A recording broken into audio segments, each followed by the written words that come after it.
On est à Tet Zayin Amoud Bet. Et on avait parlé du fait que Mordechai était apprécié par la plupart de ses collègues. Et pourquoi pas tout le monde, après ce qu'il a fait, c'est un héros.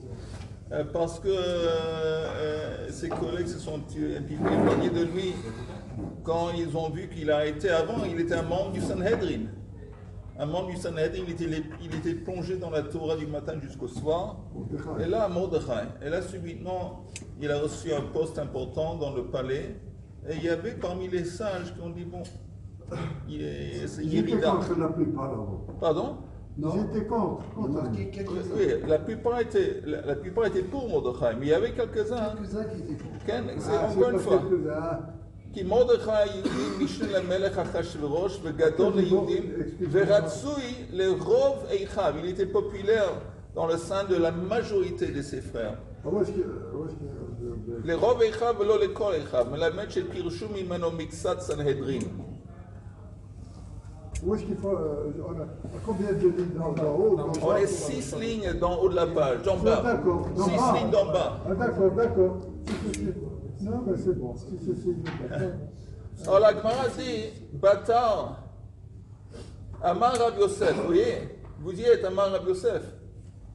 Amar Rav Yosef, Gadol Talmud Torah, Yoter Mehatzalat Nefashot. L'étude de la Torah est plus grande que sauver la vie. On va en parler. Alors, d'abord, il faut juste préciser, quand la Gemara dit que l'étude de la Torah, c'est plus grand que Hatzalat Nefashot, c'est pas dans le sens de maintenant sauver une vie, parce qu'on sait qu'on peut annuler n'importe quelle mitzvah, n'importe quelle mitzvah, on peut annuler pour sauver la vie. Mais oui. Donc, à plus forte raison, Talmud Torah. Et là, c'est sûr qu'à Talmud Torah aussi, on peut annuler pour sauver la vie. Ici, on parle de ce qui est autour. Qu'est-ce qu'ils ont voulu à Mordechai qu'après la grande délivrance, il a accepté ce poste. Maintenant, le poste, ce n'était pas vraiment Hatzalat Nefashot. C'était dans le cas où il doit être là pour vérifier que s'il y avait encore un danger qui pointe à l'horizon, il va être en position de pouvoir l'empêcher. Alors ça, c'est pas vraiment Hatzalat Nefashot. C'est ce qui est autour, c'est un Hatzalat Nefashot d'une façon indirecte. Et c'est là où on dit que Talmud Torah c'est plus important. Talmud Torah c'est plus important qu'Hatzalat Nefashot. Et quelle est la preuve? De Meikara Chashiv le Mordechai Batar Arba'a. Au début, il y a une liste, on va voir ça bientôt, une liste de Chachamim qui sont venus en Israël. Et le nom de Mordechai apparaît numéro 5 dans la liste. Ou le Vessof, mais après qu'il a été nommé en tant que, je ne sais pas, ministre pour le roi, Batar Hamisha, il apparaît dans la liste après 5.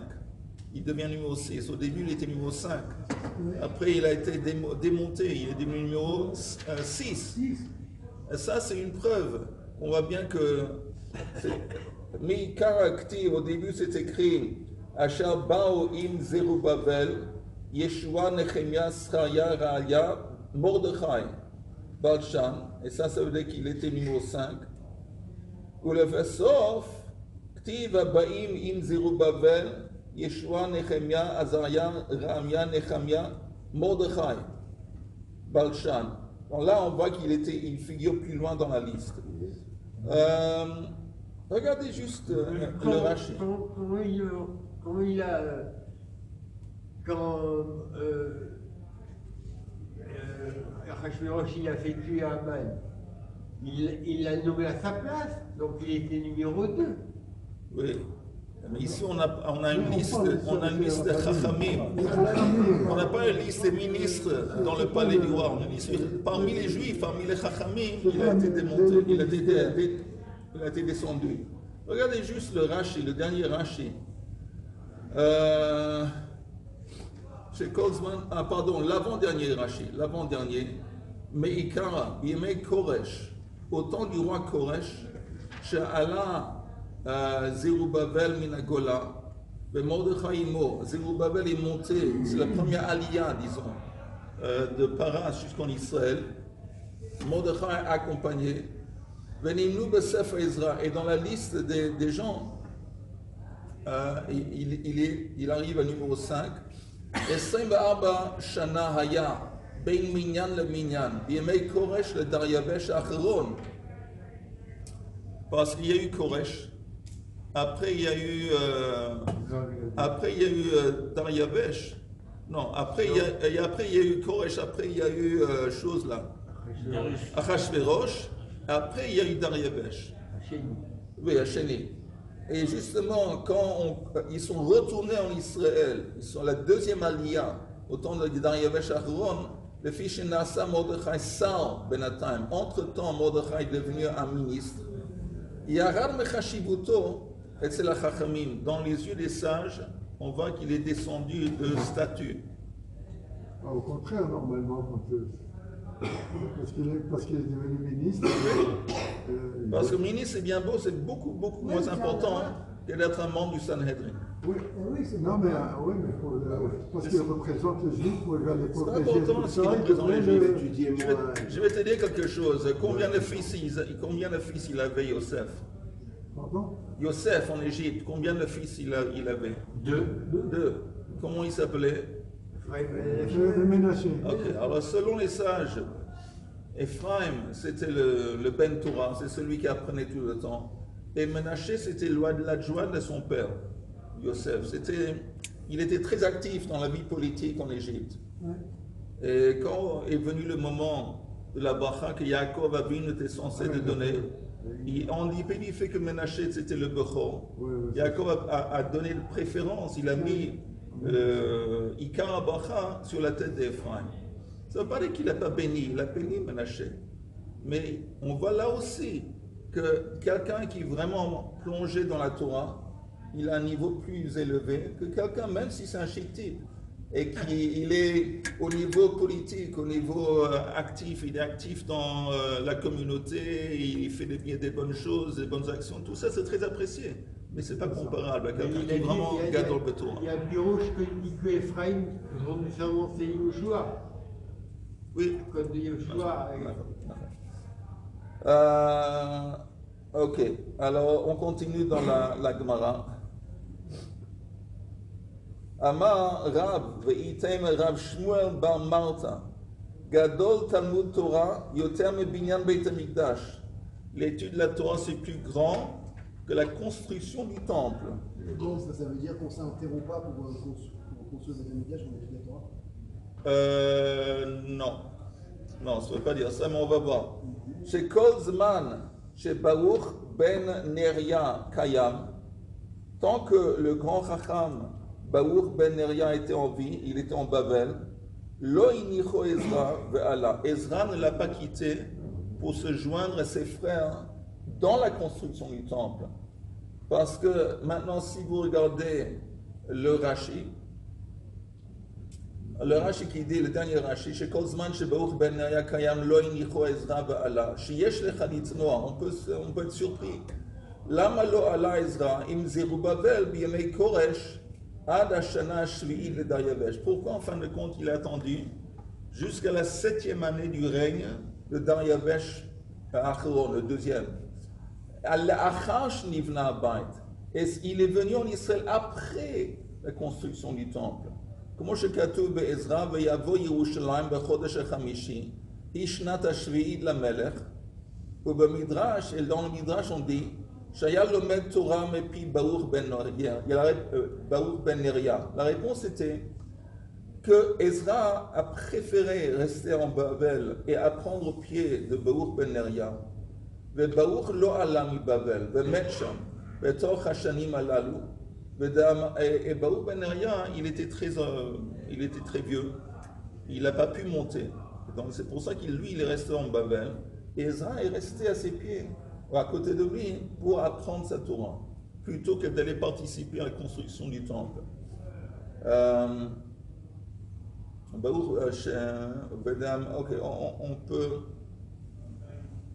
on peut retourner à la Gemara. Maintenant, ça ne veut pas dire que si tu as le choix, où tu apprends la Torah, où tu construis le temple, que tu es censé d'apprendre la Torah et pas construire le temple. Mais bon, la question est pourquoi il ne s'est pas lié aux efforts de construire le temple. Pourquoi tu n'as pas participé? Mais s'il n'y a personne qui va construire le temple, et ça dépend de toi, alors c'est sûr que construire le temple, à ce moment, c'est plus important que... Alors, Oui, parce que tu entends, la halakha dit que n'importe quelle mitzvah, s'il y a une mitzvah que tu es censé de faire et tu es en train d'apprendre la Torah, tu arrêtes d'apprendre la Torah pour faire la mitzvah. Tant qu'il n'y a personne d'autre qui va la faire. Oui, dans le cas du Beth Amikdash, par exemple, il y a d'autres gens qui vont la faire. Ah ok, alors ça c'est autre chose. Dans le cas du maître, ça a l'air. Pardon? Dans le cas D'un d'un maître. maître. Un maître, alors quand on va faire on va à une Messiah. Oui. On a la Torah pour ça. Oui. Mais j'ai dit normalement, la halakha est que si tu es en train d'apprendre, il y a une mitzvah qui se présente. Tu es censé d'interrompre ta Torah pour faire la mitzvah à condition que personne d'autre va faire la mitzvah. S'il y a quelqu'un d'autre qui va faire la mitzvah, tu n'es pas obligé. Alors ici, c'est un petit peu la même chose avec le temple. Hein? Non. Non, on ne fait pas. Mais on aurait pu penser que comme tu dis, pour un maître, justement, oui, on est censé l'interrompre. Si ça dépend de quel maître on parle. Encore une fois. On a vu le cas pour un maître, pour quelqu'un qui. On a vu mais ce qu'on a vu dans la Gemara, c'était maître mitzvah. Maître mitzvah, c'est autre chose, parce que maître mitzvah, il n'y a encore une fois personne d'autre qui va s'occuper de la mitzvah. Mais, ok. Dans la dor, on interrompt l'étude parce que dans la dor, c'est autre chose. Ok, on reprend la Gemara. Amar Rab, l'avant-dernière ligne. Amar Rab Yitzhak, Bar Shmuel, Bar Marta. Gadol Talmud Torah, Yoter Mikibud Aven. L'étude de la Torah, c'est plus grand, même que l'obligation de faire kiboud, d'honorer ses parents. Shekol Otan Shanim, Shaya Yaakov Avinu Bebeit Eva, Lo Ne'enash. Maintenant, c'est quoi la preuve? Pendant toute la période de temps, quand Yaakov Avinu a quitté la maison, et avant d'aller chez Laban, selon la tradition, il était dans la yeshiva de Eva pendant 14 ans. Maintenant, on va voir que plus tard, Yaakov a reçu une espèce de punition pour toutes les années dans lesquelles il n'était pas à côté de son père pour faire kibbutz Aven. On était chez Laban. On va voir. Oui. C'est la demande de sa mère. Hein? La demande de sa mère. Oui, tu as raison, la demande de sa mère. Mais néanmoins, on va voir. Regardez en haut de la page suivante. Lama nimnush notav shel Ishmael. Pourquoi la Torah, elle compte les années de la vie d'Ishmaël? Rachid dit, c'est vrai quoi, pourquoi on compte les années d'Ishmaël? Rachid dit, ma lanu limnot shnot ha-rashaim. Ishmaël c'était un rachat. On s'en fout combien d'années il a vécu. Pourquoi compter les années de quelqu'un qui est un rachat? Il a fait tchouva. À la fin de sa vie, tu as raison, il a fait tchouva. Mais en attendant, ok, à la fin de sa vie, mais à la fin de sa vie, mais toute sa vie, ou la plupart, la grande majorité de sa vie, il a vécu en tant que rachat. Pourquoi nommer les années de sa vie? Et la réponse est parce que ça va nous aider à établir les années, l'âge de Yaakov. Comment? דכתיב, ואלה שני חיי ישמעאל, 100 שנה ו30 שנה ו7 שנים. C'est écrit à la mort de Ishmaël qu'il avait 137 ans. Un peu quoi? Attends, on n'a pas encore vu l'explication. Si, il m'a dit qu'on se donne les raisons de l'Ishmaël Oui. pour Yaakov. La Torah n'a pas besoin de dire ça pour ça. Pourquoi pas? Elle peut dire très clairement, voilà, il a passé 14 ans chez Israël, que Yaakov, il avait tel et tel âge. Ah oui. C'est-à-dire qu'on le voit à chaque fois dans le il n'y a pas de péché. La Torah elle donne le nombre d'années, surtout quand c'est pas dans les chiffres, etc. Elles sont liées. c'est rare, c'est très rare, très très rare, que quand quelqu'un il fait quelque chose, on dit, tu sais, maintenant, Jacob, quand il quittait la maison, de sa maison, il avait tel et tel âge. On dit, avant Avinu, quand il allait en Égypte, il avait tel et tel âge. Avant Avinu, quand il était tel. C'est rare. Hein? Yosef, c'est différent. Mais pourquoi compter par rapport à Ismaël pour déterminer l'âge de Jacob? C'est ça, Ismaël, tu vois. Pourquoi pas Jacob prendre sa période de vie pour ensuite... Alors justement, on ne sait pas. La seule façon qu'on arrive à calculer l'âge de Jacob, c'est à travers l'âge d'Ishmaël. Hein? Il y avait 14 ans de moins. C'est fou qu'il se base sur Ismaël. Oui, c'est un petit peu. C'est la question. That is the question. Jacob, il avait vécu 57. On va voir tout ça maintenant. Alors, je vois que ça vous embête et peut-être avec raison. Voilà, heureusement que tu es venu pour mettre un peu d'ordre dans tout ça. On est à la page Yud Zayin Amud Aleph et on est en train de dire que en haut de la page Yud Zayin Amud Aleph, Eli, Bokotov. Yud Zayin Amud Aleph, tu l'as? Yud Zayin Amud Aleph. Lama Nimnu.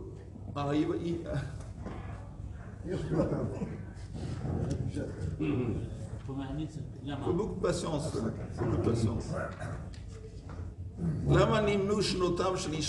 Pourquoi la Torah comptait les années d'Ishmaël en début du fait que c'était un rachat? La réponse que pour établir l'âge de Jacob. Dirtiv. Ve'ele shenei chayei Ishmael me'at shana ve'shloshim shana ve'sheva shanim. 137. Kama kashish Ishmael mitzrak. Ishmael, il était plus âgé que Yitzhak. Bon, par combien d'années? Quelle était la différence d'âge? 14 ans. Comment on sait? Dirtiv.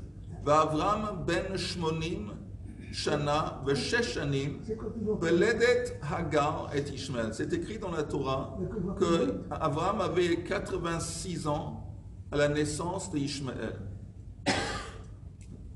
Hagar, Ishmael, Avram. Urtiv. Oui. Toujours fait le brit.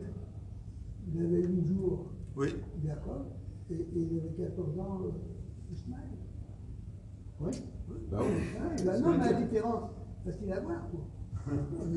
C'est ce qu'on vient de dire, celui qui est né à 100 ans. Il avait 100 ans quand Oui, on est en train de juste dire, tu me dis facile, alors, pour toi c'est facile, pour moi pas tellement. Alors, moi j'ai besoin des versets de la Torah qui dit que d'abord il avait 86 ans, c'est écrit dans la Torah à la naissance de Ishmaël. V'Avram ben me'ad shana b'hivaled lo et Yitzhak beno. Et on sait que la Torah dit qu'au moment que Yitzhak est né, il avait 100. 86 plus 14, ça fait 100. Aïe, aïe, aïe, aïe, aïe, aïe, aïe, aïe. C'est écrit, Yitzhak ben Shishim, maintenant c'est écrit, Yitzhak ben Shishim Shana, Beledet Otam. C'est écrit que quand Yitzhak, au moment que ces deux Théumim, ces deux fils sont nés, la Torah dit il avait 60 ans, Yitzhak. Maintenant, on va faire le compte. Yitzhak ben Shishim Shana Beledet Otam. Bar Kama Hava Ishmael. Alors, quel âge avait Ishmael? Quel âge avait Ishmael au moment de la naissance de Jacob et de Isaac? 74. C'est 60 plus 14. Même moi, je connais la réponse. Kedei Jacob Bar Shivim ve'arba. Kama Paishan Mishanei. Maintenant, on sait encore une fois qu'il est mort à l'âge de 137. Oui. Attends, c'est difficile. Quelle est la différence entre 137 et 74? 63. C'est juste. On a un génie parmi nous, c'est pas évident. Alors la grande dit, Kama Hava Ishmael, il avait Kama Paishan, combien d'années reste? Shitin Vetlat, 63 ans. Vetanya, et c'est écrit, Aya Yaakov Avinu, בשעה שנתברך מאביו בן 63 שנה. Alors là on établit qu'au moment que Yaakov Avinu a quitté la maison, il avait 63 ans. Parce que c'est à ce moment-là qu'Ishmaël est décédé. C'est écrit dans la Torah, au même moment, dans la même année que Yaakov a quitté la maison, Ishmaël est décédé. Et on sait que c'est écrit dans la Torah, l'âge d'Ishmaël quand il est décédé, 137. Et on sait qu'il avait 100, à l'âge, quand Yaakov était quand il est, comment on dit, Nolad, quand il est né, on sait qu'il avait 100, hein? Il avait 74 ans. Ishmaël avait 74 ans. Donc de là, à cause de l'âge d'Ishmaël, on peut établir qu'au moment que Yaakov a quitté la maison, il avait 63 ans. Est-ce que ce calcul est clair? Oui. À quel âge il avait 60 ans quand ils sont nés les jumeaux? Oui, lui il avait 60 ans. Donc, au moment que les deux jumeaux sont nés, Ishmaël avait 14 ans, il est plus âgé 14 ans. Donc, il a 74. Et entre 74, et toi comme tu avais dit, entre 74 et 137, parce qu'il a 63 ans. Donc quand lui il est mort à l'âge de 137, ça veut dire que Jacob il avait 63 ans. Voilà, on a eu besoin de la vie d'Ishmaël pour établir ça. Parce que toi tu dis, la Torah n'a qu'à dire, il avait 63 ans quand il a quitté. Mais elle ne va pas dire ça, tu sais pourquoi? Parce que c'est pas important. Apparemment, c'est pas important. Hein? Oh, on va voir. On va voir. Mais il y a un autre problème. Oui. Que, on dit que Yitzhak et Ishmaël, ils ont enterré Yitzhak. Oui. Donc Yitzhak était encore en vie. Non, il a enterré Abraham. Ok, Boba Perek met Ishmael. À ce moment-là qu'il est décédé. Dirti, comment on sait? Maintenant, comment on sait que c'est à ce moment qu'il est décédé? Parce que c'est écrit. Vayar Esav ki berer. Esav a constaté, il a vu que son père a béni.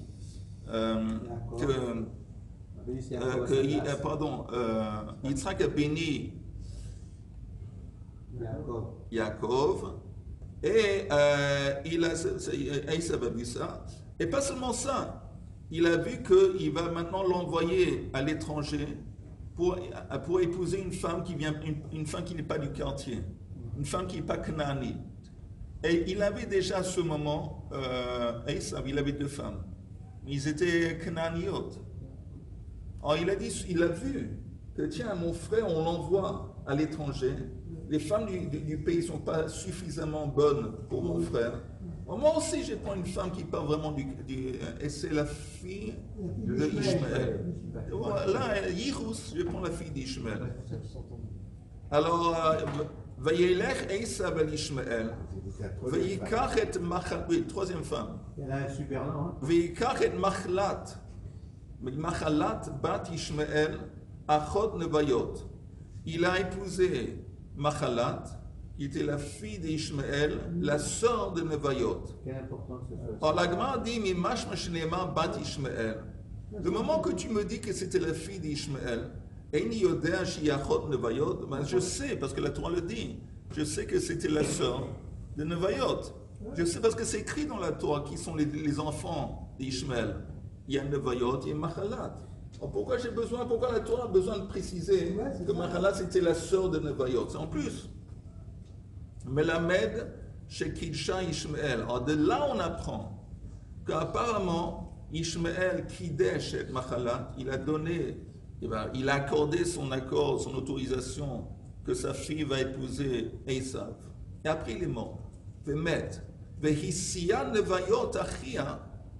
Et c'est son frère, en fin de compte, qui s'est occupé au mariage d'accompagner sa sœur au mariage. Le frère le frère de Machalat. C'est de là indirectement on C'est sait. pour ça qu'on apprend De là on apprend qu'Ishmaël est mort au moment que Yaakov a quitté la maison. C'est Nebayot son nom. Ok, et c'est comme ça qu'on établit que Yaakov avait 63 ans. Comment il s'appelle le Ah, je frère? crois que c'était une sœur, c'est son frère. Non, Nebayot c'est son frère. Ah, d'accord.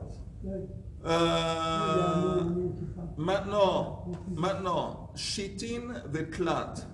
Alors, il avait 63 ans quand il a quitté la maison. Ve'arbeisa. On va maintenant ajouter 14 ans. Ad Mitiali Yosef. Parce qu'on sait que Yosef est né après 14 ans qu'il a travaillé dans la maison de Laban. 14 ans. Après 14 ans, après la naissance de Yosef, il dit, bon, maintenant je veux de l'argent.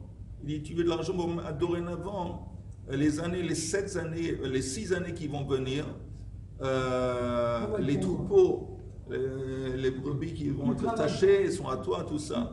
Mais tout ça, c'était à partir de la naissance de Yosef, après 14 ans. Donc il dit, ajoute 14 à 63. Ha Shivin Veshiva. On arrive à 77. Vertiv, et c'est écrit. Yosef ben Shloshim Shana be'omdo lifnei Paro. C'est écrit dans la Torah que Yosef avait 30 ans quand il s'est présenté, quand il est sorti de la prison, s'est présenté devant Paro. Maintenant, alors s'il avait 30 ans, Il avait 107 ans. alors ça veut dire qu'on ajoute 77 à 30 à 77, on arrive à 103. Alors on ajoute 14, je m'excuse, 14, 77 à 30, ça 107. Après, qu'est-ce qu'on fait?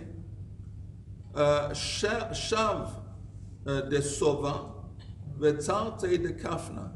Il faut ajouter après ça 7 années d'abondance et 2 années de Kafna, c'est de sécheresse, de famine. On va voir pourquoi. Donc il faut ajouter à ça 9. 9 ans à 107. 107. Ah oui, on arrive à 116.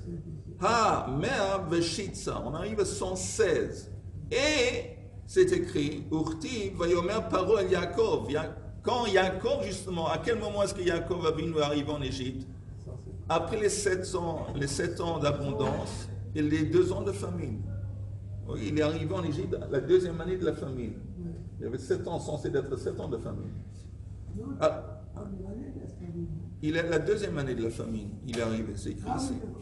Alors, Vayomer Paro el Yaakov, Kama Yomei Shenei Chayecha. Alors, Paro lui demande, t'as quel âge? Vayomer Yaakov el Paro Yomei Shenei Megurai Shloshim Ve'me'at Shana. Il dit que j'ai 130.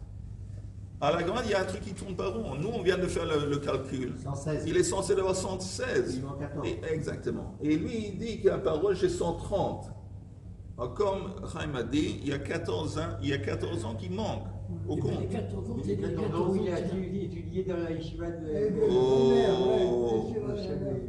Shoshim Me'at Shana. Me'aveshit Taravian. El Hashmamina, plutôt on apprend de là. 14 Shenin de Hava Bebeit Eva. Alors, pourquoi ces 14 ans n'ont pas été inclus? Pourquoi ils n'ont pas été marqués spécifiquement, explicitement? Lochashiv lehu, Shmamina, je répète, 14 shenin d'ahava bebeit eva lochashiv lehu. Détail, comme c'est écrit. Aya Yaakov bebeit eva mutman 14 shana. Yaakov Avinu était dans cette yeshiva pendant 14 ans.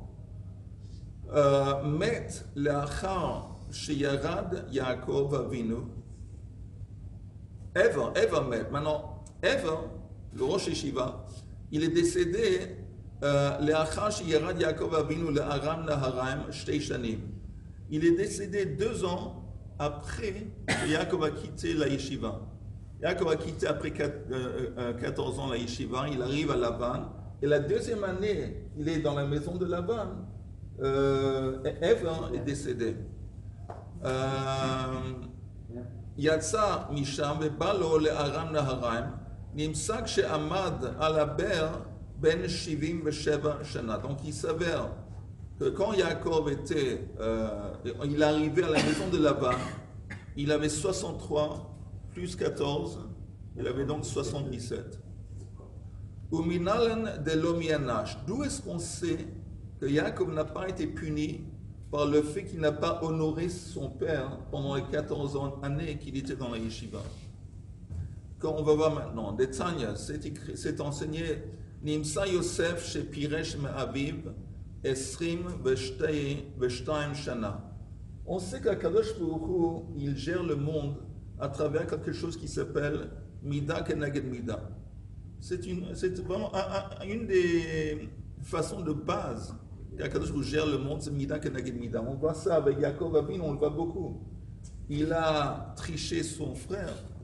Bon, il l'a fait parce que sa mère lui a tout de même dit de le faire, mais néanmoins, il a roulé en quelque sorte, et lui, il a été roulé. Plus tard, avec ce qui s'est passé, il a été roulé avec Lavan, par Lavan, il était roulé aussi par ses fils plus tard avec l'idée de la mort de Yosef. Et aussi, Yaakov n'a pas pratiqué Kiboud Av, VM, pendant, on va voir, alors, dans le texte. Nimsa Yosef Shipiesh Ma'aviv 22 Shana. Yosef a quitté la maison, il avait 17 ans. Okay? Et il s'est présenté devant Paro, et c'est écrit dans la Torah, il avait 30 ans.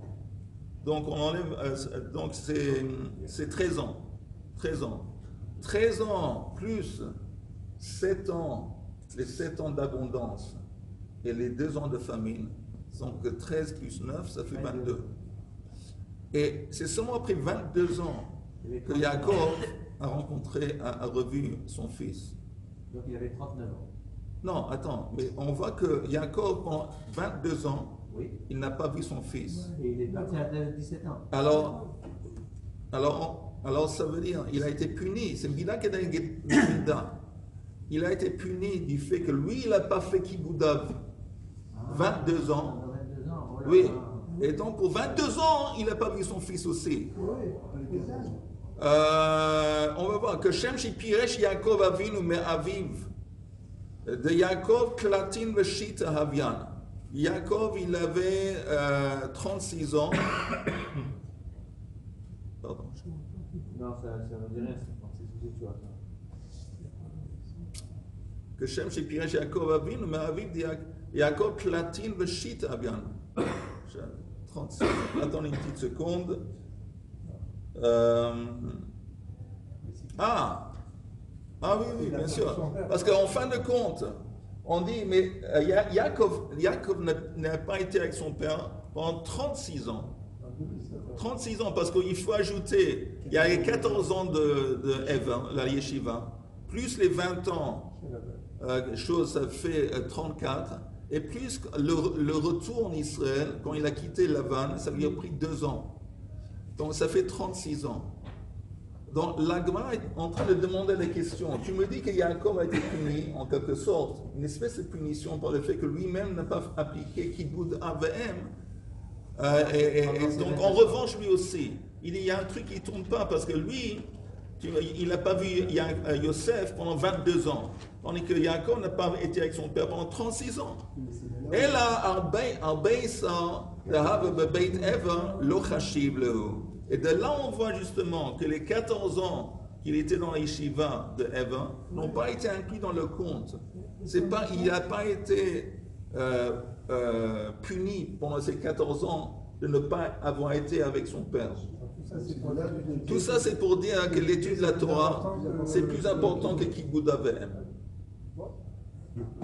Ouais. C'est bon. Juste une question. Ça veut dire que Yosef non plus, il n'a pas fait Kiboud AVM. Oui, mais il y a une grande différence. Il n'a pas fait ça. Non, Yosef, c'est vraiment un cas de force majeure. Ouais. Il a été jeté, il a été esclave, il est en prison. Donc, il n'a vraiment pas eu le choix.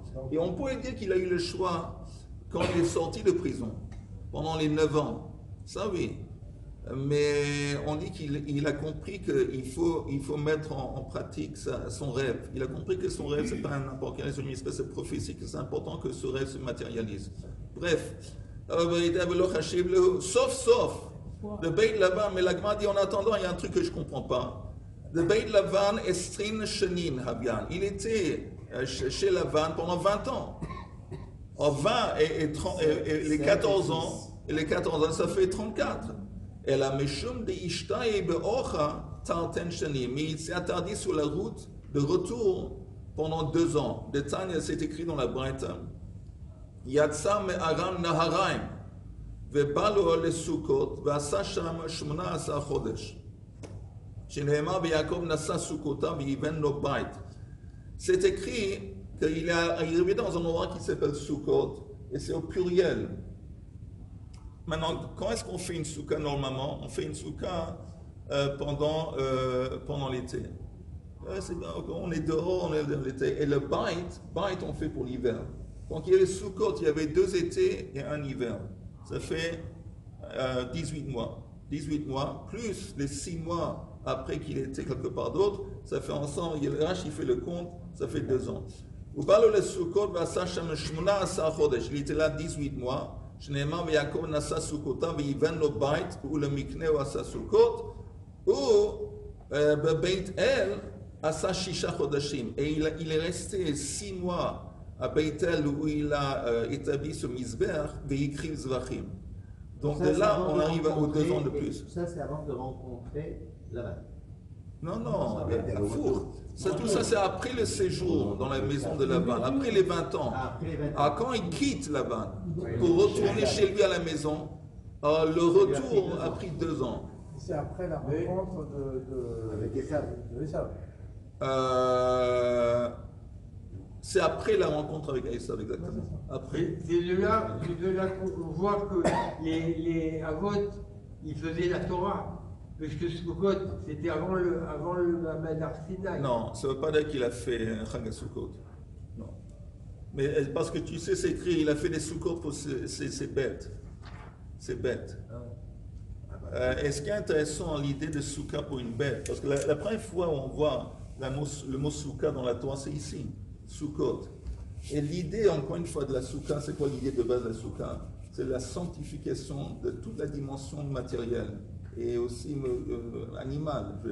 Tout ce qu'on fait, manger dans la soukha, boire dans la soukha, même idéalement avoir des relations conjugales dans la soukha, toute la dimension physique aussi est censée se dérouler dans la soukha parce que dans Sukkot, on a la force de pouvoir tout sanctifier. Après qu'on a fait le passage de Pesach, Shavuot, on arrive à Sukkot, on est quand même les goïms. Je veux dire que, entre parenthèses, Pesach, il y a énormément de mitzvot lotase, de transgressions. Bal lotachel, bal yireh, bal yimatse, on ne peut pas voir le chametz, on ne peut pas l'avoir chez nous. Il y a beaucoup de transgressions dans chametz. Il faut toujours, et un des thèmes de Pesach, c'est les méchants. Les goïms qui sont les méchants et ils vont se faire taper dessus. Et tandis que nous, on est sauvés. Ça, c'est comme on dit, c'est comme un bébé qui est né. Et Pesach, c'est la naissance d'un Israël. Et quand un bébé est né, il faut surtout le protéger des microbes, protéger des influences néfastes. Et ça, c'est l'idée de Pesach.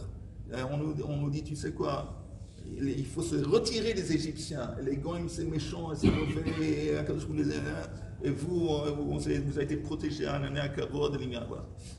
Après, on arrive à Shavuot. Et à Shavuot, il n'y a pas de mitzvot. Il n'y a pas de mitzvot. Ni mitzvah tassé, ni mitzvah lo tassé. Il n'y a aucun commandement à Shavuot. Pourquoi? Parce que l'étude de la Torah, on a reçu ça dans le désert. Et on est hors jeu.